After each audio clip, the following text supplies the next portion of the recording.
اما بعد فاعوذ باللہ من الشیطان الرجیم بسم اللہ الرحمن الرحیم قال اللہ تعالی واعتصموا بحبل اللہ جميعا ولا تفرقوا واذکروا نعمت اللہ علیکم اذ کنتم اعداء فألف بین قلوبکم فاصبحتم بنعمتہ اخوانا۔ سامعین محترم، قرآن مجید کی تلاوت کردہ آیت مبارکہ میں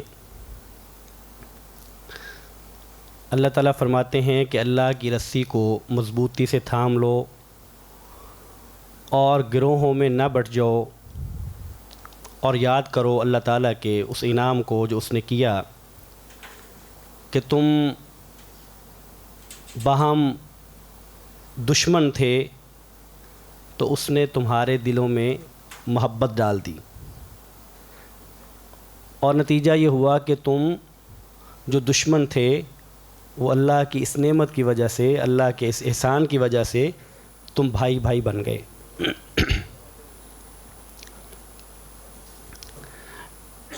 اس پر پہلے ہم یہاں بات کر چکے کہ اختلاف ہونا یہ کسی بھی زندہ دل معاشرے کی اور باشعور معاشرے کی علامت ہے۔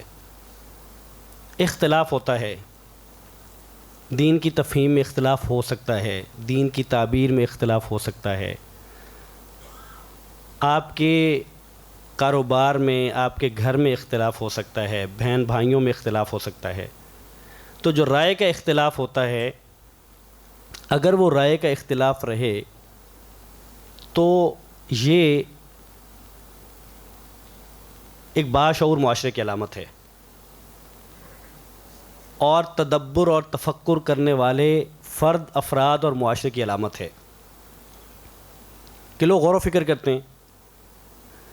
لیکن اختلاف اگر وہ یہ شکل اختیار کر جائے کہ مختلف گروہ بنے اور وہ گروہ ایک دوسرے کے خلاف انتقام اور دشمنی کے جذبات پالیں اور ایک دوسرے کے خلاف لوگوں کو برانگیختہ کریں، لوگوں کو تحریک دلائیں دشمنی کی، گالیاں، بغض، عداوت، عزتیں اچھالنا، اور یہ بڑھتے بڑھتے خون ریزی پر اگر پہنچ جائے تو یہ وہ اختلاف ہے جو اخوت کے منافی ہے اور جس سے اسلام نے منع کیا ہے۔ وہ اختلاف بھلے سیاست کی وجہ سے ہو، وہ گروہ بندیاں اور جماعتیں، وہ بھلے قومیت کی بنیاد پہ ہوں، وہ رنگ، نسل اور زبان کی بنیاد پہ ہوں، یا وہ دین کی بنیاد پہ ہوں۔ بنیاد جو بھی ہو، جس اختلاف میں اور جس فرقہ واریت میں، یا وہ فرقہ واریت یا وہ گروہ بندی جس میں اختلاف یہ رخ اختیار کرتا ہے کہ وہ عزتیں اچھالتا ہے اور وہ جانیں لیتا ہے، خون بہاتا ہے، یہ اسلام میں روا نہیں ہے۔ تو قرآن مجید ہمیں اللہ تعالیٰ یہ حکم دیتے ہیں کہ وَاعْتَصِمُوا بِحَبْلِ اللَّهِ جَمِيعًا وَلَا تَفَرَّقُوا، کہ اللہ کی رسی کو مضبوطی سے پکڑو، اور اللہ کی رسی سے مراد کیا ہے؟ اللہ کی کتاب ہے۔ اللہ کی رسی سے مراد کیا ہے؟ سنت رسول ہے صلی اللہ علیہ وسلم۔ مضبوطی سے تھام لیں، اس کے مطابق دین کو سمجھیں، لوگوں کے اقوال، لوگوں کی آراء، لوگوں کی تعبیر، لوگوں کا بتایا ہوا دین آپ کے سامنے آئے تو اس کو قرآن و سنہ پر پیش کر دیں۔ ولا تفرقوا، اور اگر پھر بھی وہ رائے کا اختلاف باقی رہتا ہے تو پھر بھی آپ کا اختلاف اس نہج پہ نہیں جانا چاہیے کہ جہاں جا کے اخوت کے منافی دشمنیاں، عداوتیں اور انتقام شروع ہوتے ہیں۔ اور ہم نے یہ دیکھا ہے، ہمیں یہ بات بڑی اچھی طرح سمجھ آتی ہے کہ اس اختلاف نے پھولوں جیسے بچوں کے چیتھڑے اڑائے ہیں اس پاکستان میں۔ پھولوں جیسے بچے، پارکوں میں کھیلتے بچے، مارکیٹوں میں گھومتے بچے، جن کو معلوم ہی نہیں تھا کہ ان کا کسی سے کوئی اختلاف بھی تھا کہ نہیں تھا، ان کی جانیں لی ہیں ہم نے۔ تو بہر صورت قرآن مجید کا حکم اتفاق کا ہے، افتراق کا نہیں ہے، گروہ بندی کا نہیں ہے۔ آپ صلی اللہ علیہ وسلم نے یہ افتراق اور یہ اختلاف من حیث المعاشرہ ہو یا وہ چھوٹی سطح پہ ایک خاندان کے اندر رشتہ داروں کے اندر ہو، یا وہ ایک گھر کے اندر میاں بیوی کی صورت میں ہو، یا بھائیوں کی صورت میں ہو، یا بیٹے کا والد سے اختلاف ہو، والد کا بیٹے سے اختلاف ہو، تو اسلام کی تعلیم اس میں یہ ہے۔ آپ صلی اللہ علیہ وسلم فرماتے ہیں، حضرت ابو ہریرہ رضی اللہ تعالیٰ عنہ سے روایت ہے، فرمایا کہ المسلم اخو المسلم، مسلمان مسلمان کا بھائی ہے، لا یظلمہ، وہ اس کو ظلم میں نہیں دھکیلتا، اس پہ ظلم نہیں کرتا، ولا یخذلہ، اس کی عزت خراب نہیں کرتا، اسے بدنام نہیں کرتا، اسے ذلیل نہیں کرتا، ولا یحقرہ، اور اپنے مسلمان بھائی کو چھوٹا نہیں سمجھتا، حقیر نہیں جانتا۔ اور آپ صلی اللہ علیہ وسلم فرماتے ہیں بحسب امرئ من الشر ان یحقر اخاہ المسلم، آپ صلی اللہ علیہ وسلم فرماتے ہیں کہ کسی شخص کے برا ہونے کے لیے، کسی شخص کے شریر ہونے کے لیے، اس کے برا ہونے کے لیے اس کی یہ صفت کافی ہے، اس کا یہ وصف کافی ہے، اس کی یہ عادت کافی ہے کہ وہ لوگوں کو اپنے آپ سے چھوٹا سمجھتا ہے، وہ اپنے آپ کو لوگوں سے بڑا سمجھتا ہے، مسلمان بھائی کو حقیر جانتا ہے۔ تو آپ صلی اللہ علیہ وسلم فرماتے ہیں کہ ایسے آدمی کے برا ہونے کے لیے یہ ایک عادت کافی ہے، اس کو مزید صفات کی ضرورت نہیں ہے، اپنے آپ کو برا بنانے کے لیے اور برا سمجھانے کے لیے یہ ایک صفت کافی ہے۔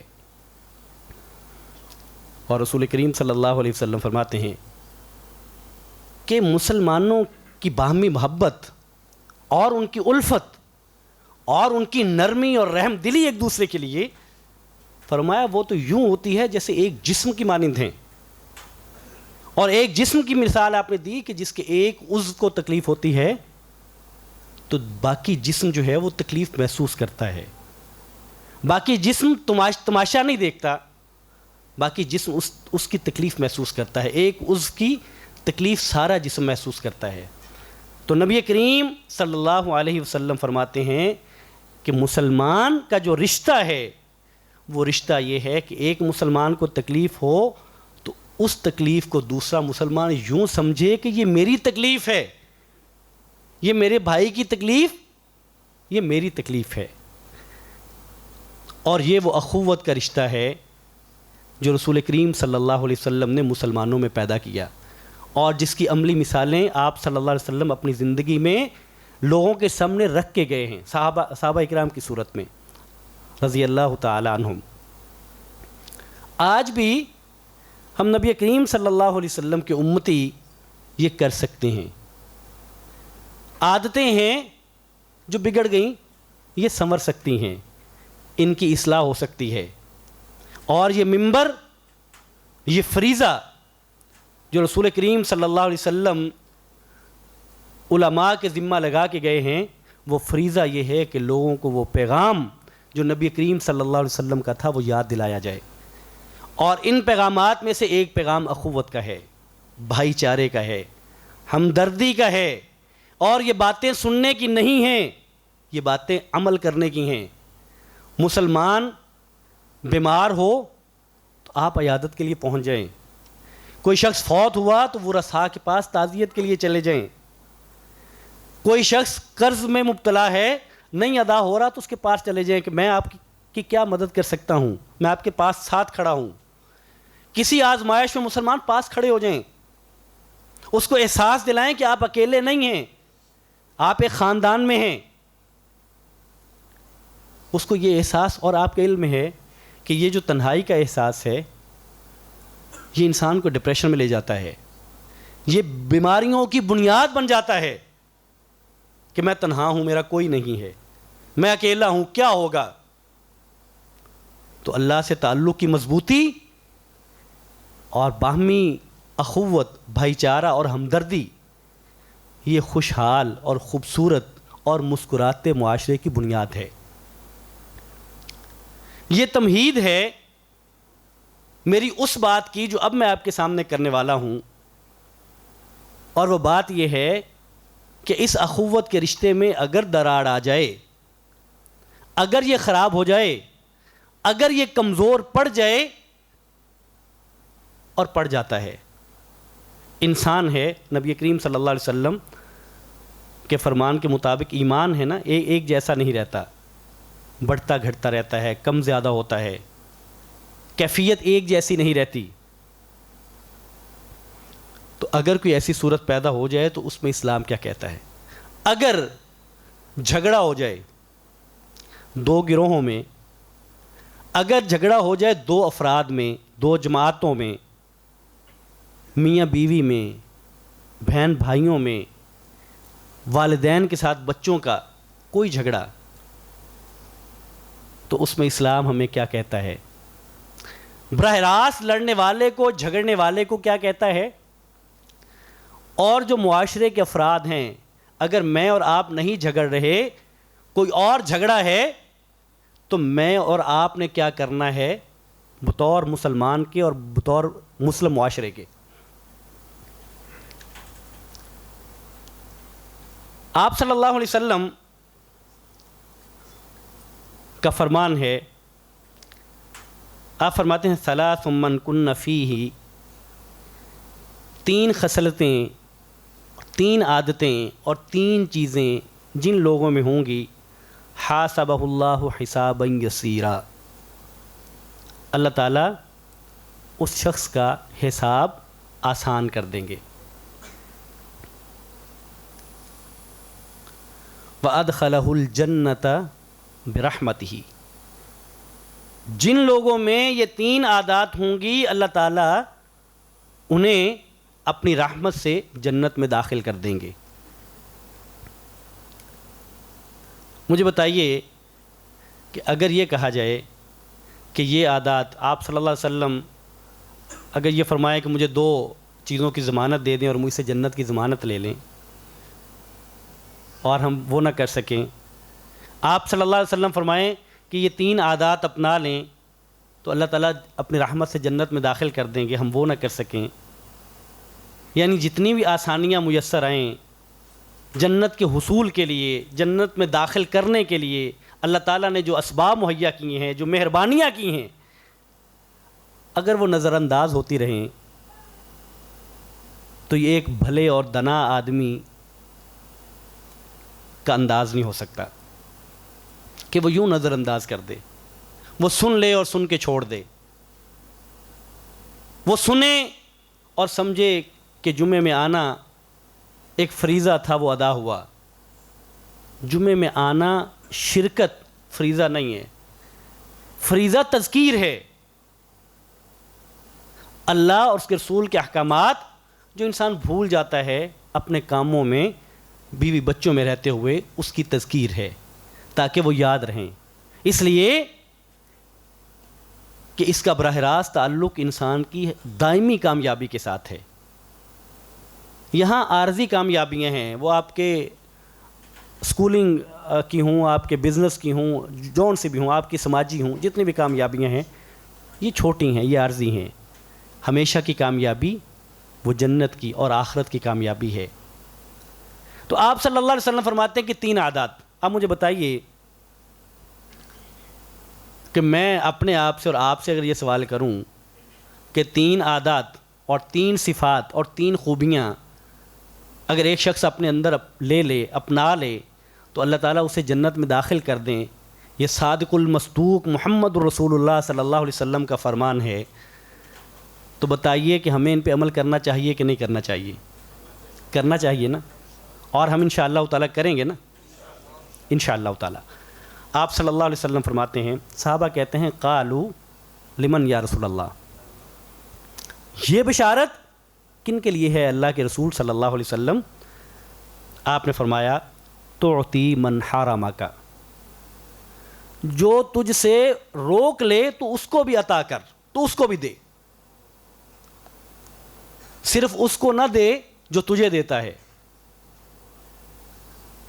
ہم کہتے ہیں، ہمارے اصول ہیں، ضابطے ہیں کہ عزت کوئی کرے گا تو کروائے گا، عزت کرے گا تو کروائے گا.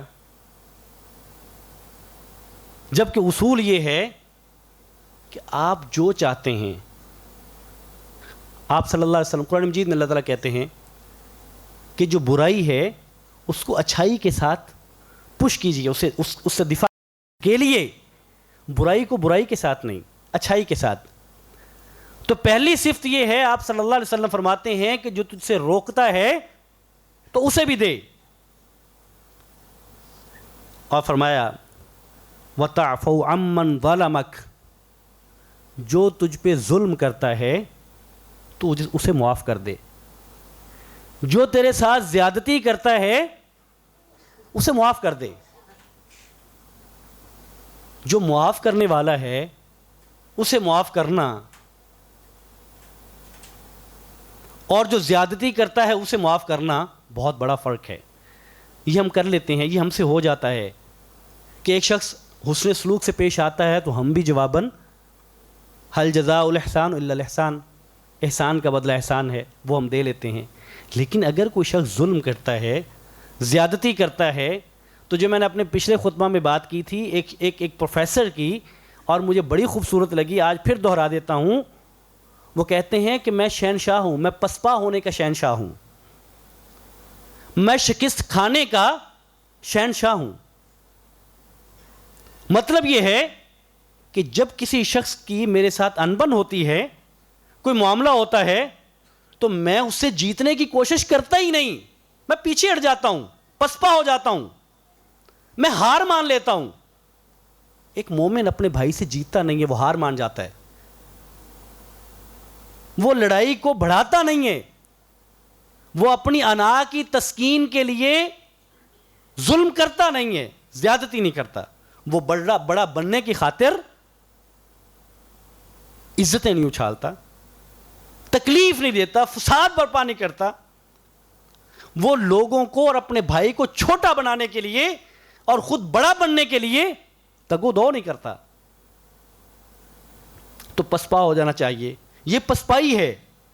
آپ صلی اللہ علیہ وسلم فرماتے ہیں کہ دوسری عادت اور صفت یہ ہے اس آدمی کی کہ اس پر کوئی ظلم کرتا ہے تو بھی وہ اسے معاف کر دیتا ہے.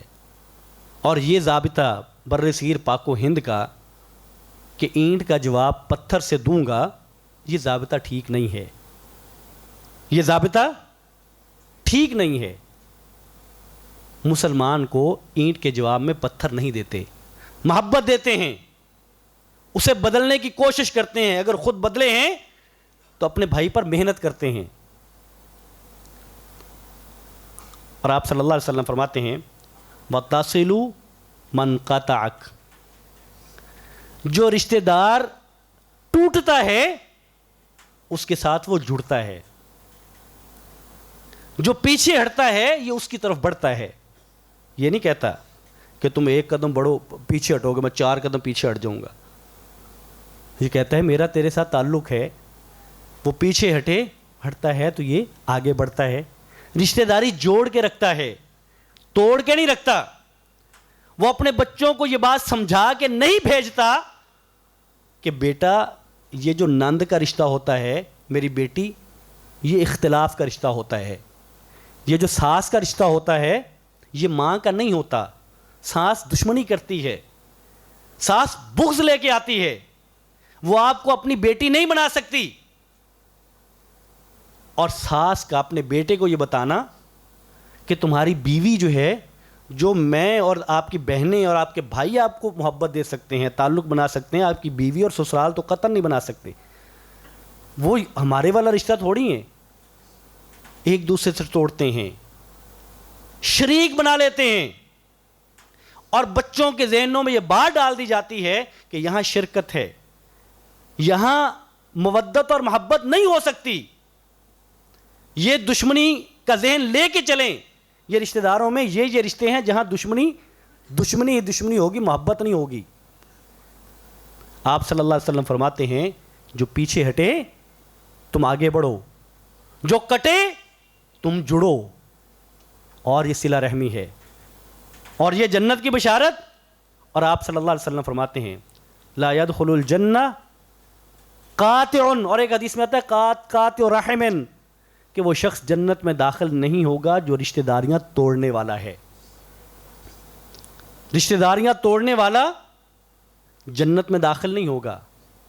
یہ انائیں ہیں، یہ جذبات ہیں جن کی تسکین کے لیے ہم یہ سب کرتے ہیں.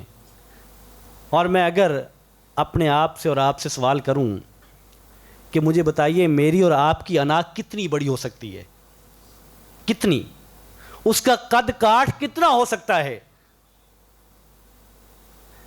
میری اور آپ کی انا کا قد کاٹ اگر تو جنت کے قد کاٹ سے بڑا ہے تو اس پہ قائم رہنا چاہیے، اس انا کو باقی رکھنا چاہیے،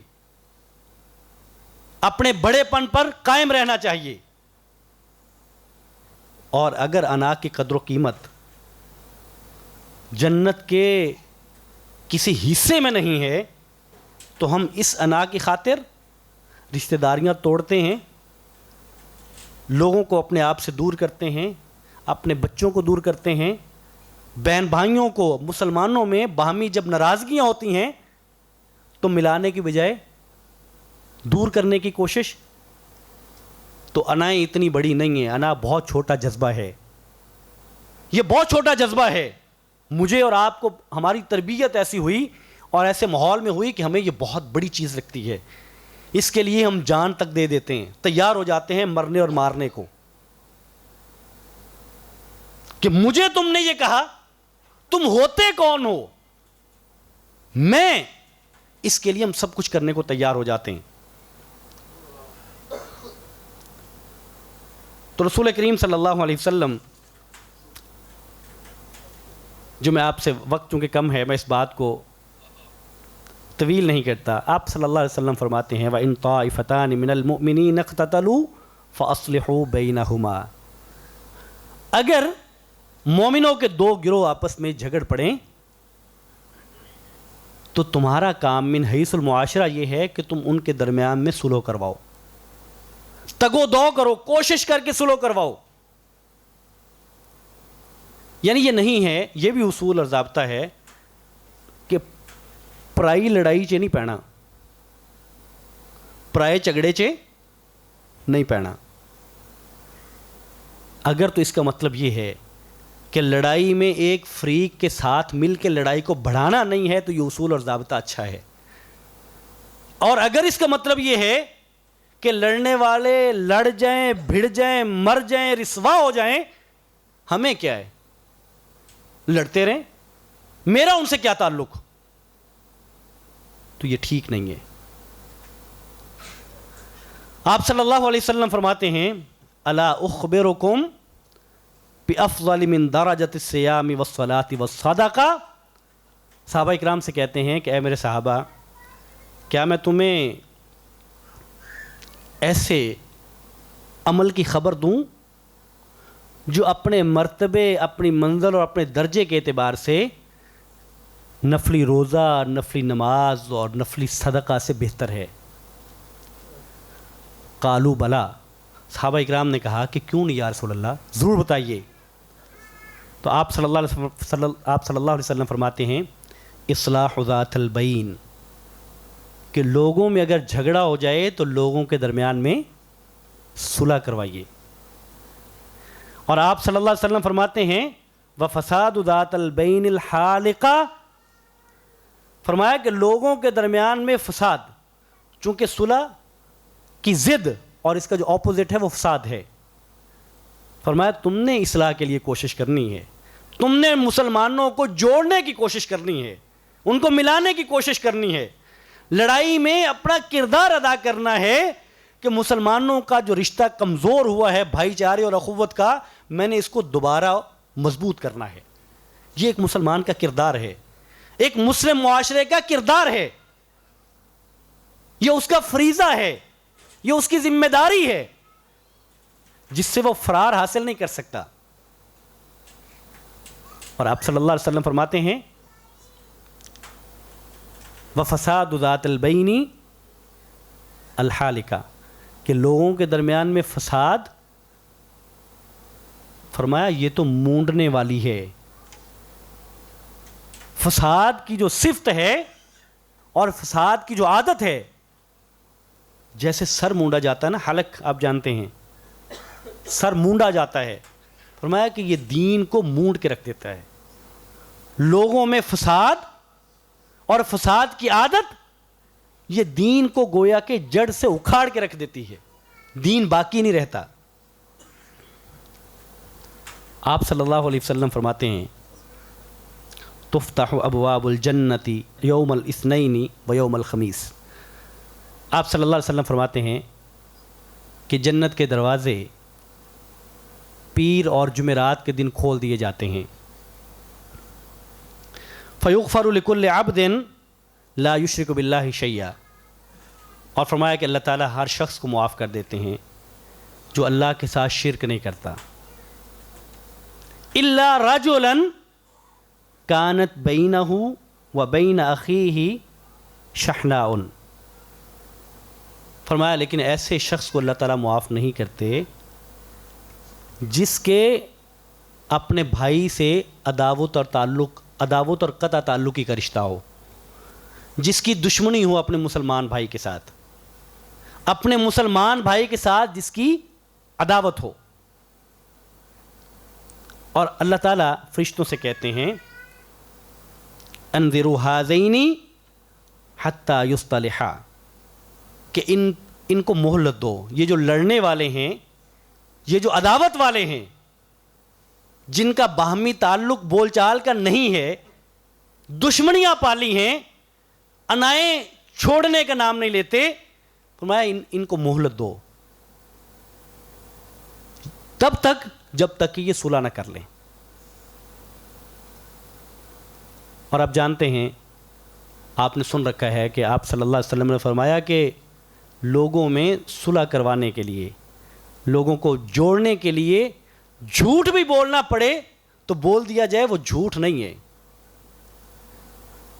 لوگوں کو جوڑنے کے لیے، لوگوں کے دلوں کو قریب کرنے کے لیے اگر آپ کہیں اصلاح کا کام کرتے ہیں، ایک شخص کے جذبات ہیں تو بھڑکے ہوئے جذبات ہیں، وہ آپ کے سامنے اظہار کرتا ہے، جب آپ فریق ثانی کے پاس جاتے ہیں، آپ جا کے کہتے ہیں کہ نہیں وہ تو بہت نرم دل آدمی ہے، آپ کے بارے میں اس کے جذبات اچھے ہیں، برے نہیں ہیں، بھلے برے تھے، آپ کہتے ہیں اس کے جذبات آپ کے بارے میں برے نہیں ہیں، اور اس کے جذبات یہاں نرم کر کے آپ پیش کرتے ہیں ان کو جوڑنے کے لیے.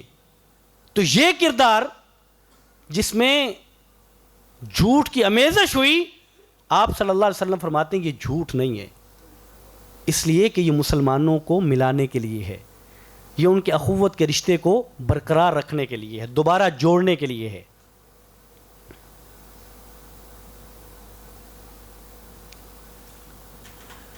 آپ صلی اللہ علیہ وسلم نے اپنی زندگی میں، آپ نے یہ حدیث مبارکہ اور یہ واقعہ سن رکھا ہوگا کہ جب آپ صلی اللہ علیہ وسلم کی جماعت لیٹ ہوئی، جماعت کے ساتھ نماز نہ پڑھی آپ صلی اللہ علیہ وسلم نے، اور کیوں نہ پڑھی کہ بنی عمر بن عوف کے لوگوں میں جھگڑا ہوا تو آپ صلی اللہ علیہ وسلم صلح کروانے کے لیے چلے گئے. صلح کرواتے کرواتے، وہاں کردار ادا کرتے کرتے لوگوں کو جوڑنے کا، نماز کا وقت نکل گیا، جماعت کا وقت نکلا. جماعت، حضرت بلال نے اذان کہی، انتظار کرتے رہے، اور ابو بکر صدیق رضی اللہ تعالیٰ عنہ کو مصلی پہ کھڑا کر دیا گیا. آپ اندازہ کر سکتے ہیں کہ مسلمانوں کو جوڑنا، ان کے درمیان میں صلح کروانا، اور ان کے درمیان میں تو اگلی بات ہے. پہلی بات یہ ہے، مجھے یاد ہے کہ یہاں ایک عید کے خطبہ میں صلہ رحمی پہ ہم نے بات کی. ایک بزرگ ہمارے یہاں اعتکاف بیٹھے تھے، وہ ظاہر انہوں نے یہاں عید پڑھی، چلے گئے، کچھ دنوں بعد ملے اور انہوں نے یہ بات کہی جو ہمارے لیے بڑی حوصلے اور اطمینان کی تھی کہ جب میں نے عید میں یہاں یہ بات سنی، اور وہ بات نہ اس مرکز کی خوبی کی بات ہے، نہ کہنے والے کی خوبی کی بات ہے، اصل خوبی کی بات رسول کریم صلی اللہ علیہ وسلم کی بات کی تاثیر ہے جو مسلمانوں پر ہوتی ہے، جو اس کا اثر ہے. بات سنی تو کہنے لگے کہ میرے چھوٹے بھائی تھے اور ایک عرصے سے میرے مال انہوں نے کوئی میرے سے مالی زیادتی کی تھی، تو میں ایک عرصے سے میں نہیں بلاتا تھا. تو آج جب رسول کریم صلی اللہ علیہ وسلم کی اس حدیث مبارکہ کو سنا تو کہنے لگے، سن کے میں عید پہ جب میں نے سنا تو کہتے میں اپنے گھر نہیں گیا، سیدھا میں اپنے بھائی کے گھر چلا گیا. اور کہتے ہیں میرے بھائی ایک دم سے حیران ہو گئے کہ خیریت. تو میں نے جا کے اپنے بھائی کو گلے لگا لیا. میں نے کہا جو ہوا سو ہوا، میں نے تمہیں معاف کیا. یعنی اگر ہم یہ سمجھیں، ہم اس انتظار میں رہیں کہ وہاں سے پہل ہوگی تو یہاں سے ہوگی، میں جاؤں گا تو چھوٹا بنتا ہوں، میں جاؤں گا تو لوگ کیا کہیں گے، میں جاؤں گا تو یہ کیا کہیں گے، ان کی نظر میں ساری زندگی کے لیے چھوٹا ہو جاؤں گا. جھکنے والا چھوٹا نہیں ہوتا، وہ بڑا ہوتا ہے. اس لیے اگر میری اور آپ کے تعلق میں کہیں کمزوری ہے، میرے رشتہ داروں میں، میرے بہن بھائیوں میں، میرے دوستوں میں، تو اس کو رسول کریم صلی اللہ علیہ وسلم کے ان فرامین کو سامنے رکھتے ہوئے اور رسول کریم صلی اللہ علیہ وسلم کی وہ حدیث مبارکہ جس میں وہ جنت کی بشارت دیتے ہیں ایسے شخص کے لیے کہ جس سے رشتہ توڑا جاتا ہے تو جواب میں وہ جوڑتا ہے، وہ اور پیچھے نہیں ہٹتا. اس کو سامنے رکھ کے مجھے بتائیے کہ میرا کسی کے گھر چلے جانا، کسی کے پاس چلے جانا، کسی سے رشتہ جوڑنے کی خواہش کا اظہار کرنا، یہ میری انا، کیا یہ ساری چیزیں مل کے اللہ کی رضا سے بڑی ہیں؟ بتائیے. میں اپنے بھائیوں سے پوچھتا ہوں، یہ اللہ کی رضا سے بڑی ہیں؟ یہ نہیں بڑی، یہ بہت چھوٹی ہیں. اور یہ اس وقت پتہ چلے گا یوم یفر المرء من اخی و امہ و ابی و صاحبتہ و بنی. رشتہ دار، بہن بھائی، دوست احباب، سارے لوگ دوڑ جائیں گے. اتنا سخت دن. اور اگر اس سختی کو آپ صلی اللہ علیہ وسلم فرماتے ہیں اور جب حساب ہوگا، حساب کی آسانی اور جنت میں جانے کی بشارت کے مقابلے میں یہ کتنی چھوٹی چیزیں ہیں. تو آج کے گفتگو کا جو پیغام ہے اور جو درخواست ہے اپنے چھوٹے بھائیوں سے، اپنے بڑے بھائیوں سے، اپنے محترم بزرگوں سے، اپنی ماؤں اور بہنوں سے، خاص طور پہ بہنوں اور ماؤں سے، کہ خواتین کی چھوٹی چھوٹی باتوں پہ لڑائیاں اور گھروں میں مسائل اور ہمیشہ بدگمانیاں کہ اس سے میرا رشتہ نہیں بن سکتا، میں اس کے ساتھ نہیں چاہتی، یہ ہمیشہ مجھے یوں دیکھتی ہے، میرے ساتھ یہ رویہ کرتی ہے. تو سوال یہ ہے کہ جب اس طرح ایک کا رویہ درست نہیں ہے تو جواباً جب آپ کا رویہ اچھا ہوگا، ایک شخص کبھی آزما کے دیکھ لیں، وہ آپ کے ساتھ زیادتی کرے، آپ محبت کریں، وہ پھر زیادتی کرے، آپ پھر محبت کریں، وہ پھر زیادتی کرے، آپ پھر محبت کریں، وہ آپ سے محبت کرنا شروع ہو جائے گا. کتنی کوئی زیادتی کر سکتا ہے، کتنا ظلم کر سکتا ہے. ہوتا اصل میں یوں ہے کہ ہر شخص یہ سمجھتا ہے کہ میری غلطی نہیں ہے. غلطی ہمیشہ فریق ثانی پہ ڈالی جاتی ہے. اپنی بات کو جب کبھی لڑائی ہو جائے، اور یہ ہماری عادت ہے، ہم سب کی عادت ہے الا ماشاء اللہ، جب کہیں لڑائی ہو جاتی ہے ہم دل کا بھڑاس نکالتے ہیں، پوری طرح جواب دیتے ہیں، زیادتی کے مقابلے میں زیادتی کرتے ہیں. اور جب کوئی اصلاح کے لیے، صلح کے لیے کوشش کرتا ہے تو جب پھر مجھ سے پوچھا جاتا ہے کہ کیوں لڑائی ہوئی، تو میں فریق ثانی کی بات میں جتنی سختی تھی اس سے زیادہ سختی بنا کے بتاتا ہوں، اور اپنی بات میں اپنی سختی کو بہت نرم انداز کر کے پیش کرتا ہوں کہ میں تو مظلوم تھا، میں نے تو کیا ہی کچھ نہیں. یہ ہماری روز کی پریکٹس ہے اور یہ جھوٹ ہے، یہ اخلاق رذیلہ ہے. یہ ہے چھوٹا آدمی. چھوٹا آدمی جھکنے سے نہیں بنتا، چھوٹا آدمی اپنی بات سے پھرنے سے بنتا ہے. جھوٹا آدمی تب بنتا ہے، چھوٹا آدمی تب بنتا ہے جب یہاں زیادتی ہو اور وہاں جا کے آپ کہیں نہیں نہیں میں نے تو زیادتی کی نہیں، میں تو بڑا بھلا آدمی ہوں، میں تو محبت کا اظہار کر رہا تھا. تو بہر صورت یہ پیغام آپ صلی اللہ علیہ وسلم کا پیغام ہے، یہ اللہ تعالیٰ کا پیغام ہے. اصلاح کا کام کیجئے، اور صلح کروانے والے جب صلح کروائیں تو نیت اللہ کی رضا رکھیے، کسی پہ احسان نہیں ہے. صلح کروانے کے بعد کسی سے کوئی مفاد نہیں لینا، اللہ کی رضا مقصود ہونی چاہیے. اور لوگوں کی لڑائی میں جب لڑائی ہو رہی ہو، یہ حکمت اور بصیرت کی باتیں ہیں جو علماء نے لکھیں کہ جب لڑائی اور انتقام اور جذبات اپنے عروج پر ہوں تو فوری صلح کروانے نہ چلے جائیں، پہلے ان کے جذبات ٹھنڈے ہونے دیں. غصہ کم ہونے دیں، پھر ان کے ساتھ بات کریں، اور جب بات کریں تو جو لڑائی کا نقطہ ہے، جو وجہیں ہیں اور جن پر ان کی حساسیت ہے، ان کے بارے میں آپ بھی بڑے حساسیت کے ساتھ بات کریں. اور لڑائی میں جو باتیں ہوئیں، کسی ایک کے خلاف کسی ایک کے ساتھ مار پیٹ ہو گئی، زیادتی ہو گئی، تو اس کو لوگوں میں نہ پھیلائیں، اس لیے کہ اس سے پھر انتقام کے جذبات بڑھتے ہیں. تو بہر صورت ایک مسلمان ہونے کے ناطے میرا اور آپ کا فریضہ یہ ہے کہ ہم جڑیں اپنے رشتہ داروں کے ساتھ، بہن بھائیوں کے ساتھ، ہماری خالائیں، ہمارے والد کی طرف سے رشتے، ہماری والدہ کی طرف سے رشتے، سب کے ساتھ جڑیں. والدہ کا یہ کام نہیں ہے کہ ماموں اور خالہ اچھے ہوتے ہیں، پھپھو اور چاچو اچھے نہیں ہوتے. یہ بچوں کی تربیت اگر والدہ کرے تو یہ ظلم ہے، والد کرے تو بھی ظلم ہے. تو جڑیں، جو ٹوٹتے ہیں ان کے ساتھ جڑیں، اور پہلے تو خود جڑیں، اور پھر جہاں میں اور آپ دیکھتے ہیں ہمارے رشتہ داروں میں ہم جانتے ہوتے ہیں وہاں لڑائی ہے، فلانا فلانے سے نہیں بولتا، فلاں فلاں سے نہیں بولتا، تو اس میں جا کے اپنا کردار ادا کریں. اللہ تعالیٰ مجھے اور آپ کو توفیق عطا فرمائے. وآخر دعوانا الحمدللہ رب العالمین.